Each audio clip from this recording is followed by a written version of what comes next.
What did this ancient Greek discover about happiness in 300 BC that we seem to have forgotten today? This one idea is why so many people feel like lasting, resilient happiness is unattainable, and why we waste so much time and money on trying to find it. But happiness is a realistic and achievable state of life for the vast majority of us, and all it takes is a simple perspective shift. And to learn that shift, we are going to take a look at the ancient Stoics.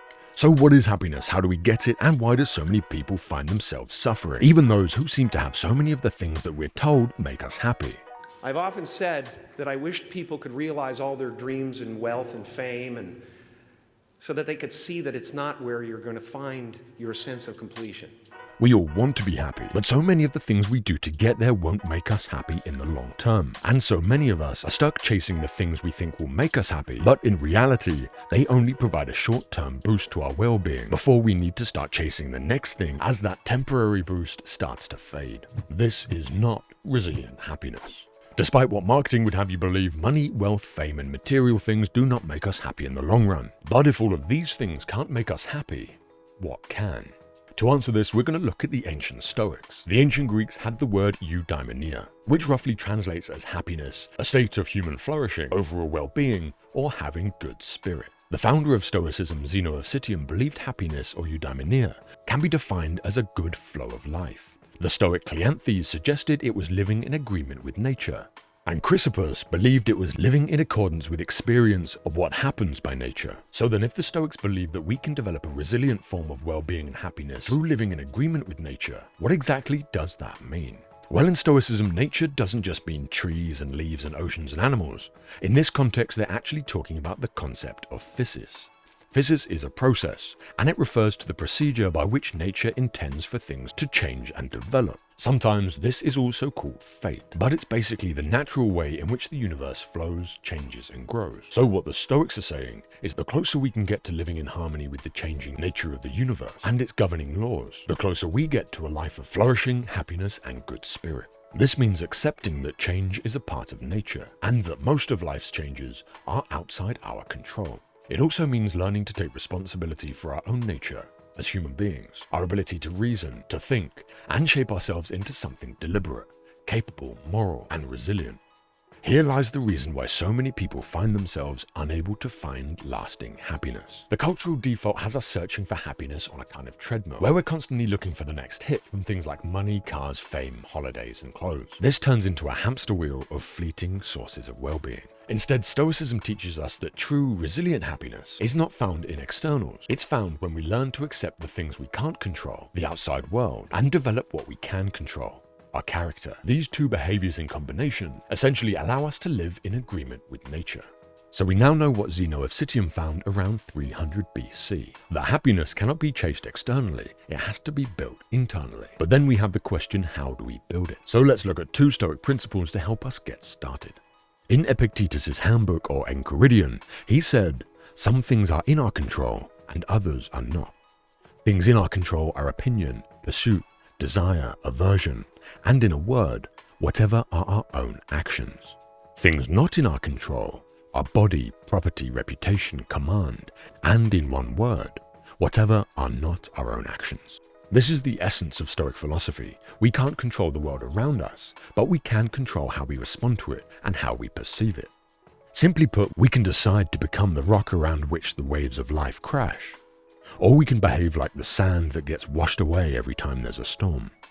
This choice is up to us, and it's our responsibility. Epictetus also said, "Make the best use of what is in your power and take the rest as it happens." This essentially splits everything in life into two boxes, what we can control and what we can't control. With the ability to divide everything into these boxes, we now have a clear line dividing what we need to take responsibility for and what we need to learn to accept. This is important for lasting happiness for two reasons. First of all, when we attach our well-being to the things in life outside our control, and we spend our time and energy trying to control these things we have no control over, these events will inevitably unfold in ways we don't like. And because we put effort and time into them, we end up feeling powerless, frustrated, anxious, ineffective, bitter, angry, and in a word, we suffer. Secondly, when we don't take responsibility for the things we can control, our actions, beliefs, perceptions, and responses, we will be unable to forge ourselves into a person capable of happiness, reason, resilience, and whatever other character traits we might want. Without taking ownership of our inner world, we let the outer world define who we are, and as a result, who we are becomes a plaything of chance and circumstance, not a deliberate effort. The Stoic teacher Gaius Masonius Rufus said, "In our control is the most beautiful and important thing, the thing because of which even the God himself is happy, namely the proper use of our impressions." We must concern ourselves absolutely with the things that are under our control, and entrust the things not in our control to the universe. Our second Stoic lesson is the pursuit of virtue. Again, Gaius Masonius Rufus said, "If you accomplish something good with hard work, the labor passes quickly but the good endures. If you do something shameful in pursuit of pleasure, the pleasure passes quickly but the shame endures."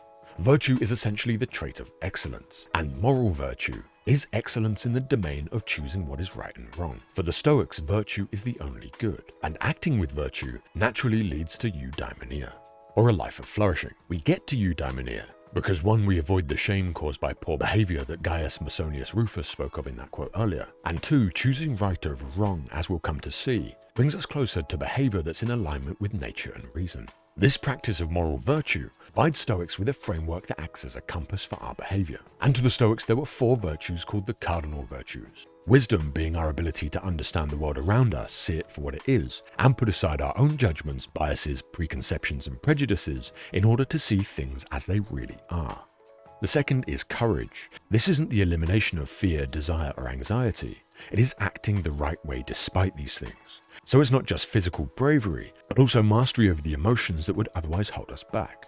Temperance is also called moderation, and it relates to self-restraint, self-discipline, and self-control. Basically, this is our ability to choose long-term well-being over short-term satisfaction.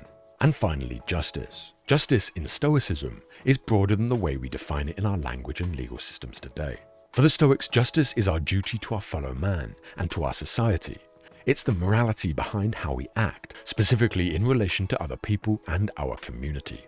So to wrap up, happiness is not found in the seat of a sports car, and it's not found in your bank balance. And while there's absolutely no problem with enjoying these things, true happiness comes from a state of mind that's resilient to the world around you. It's resilient to the stresses of the world, and its well-being is not dependent on the world around it being pleasant. Stoic philosophy and the content on this channel can help teach us these things, and over time, with repetition and deliberate action, help us carve out our little patch of happiness. In a world where so many of the things around us have the ability to take that from us if we don't stop them.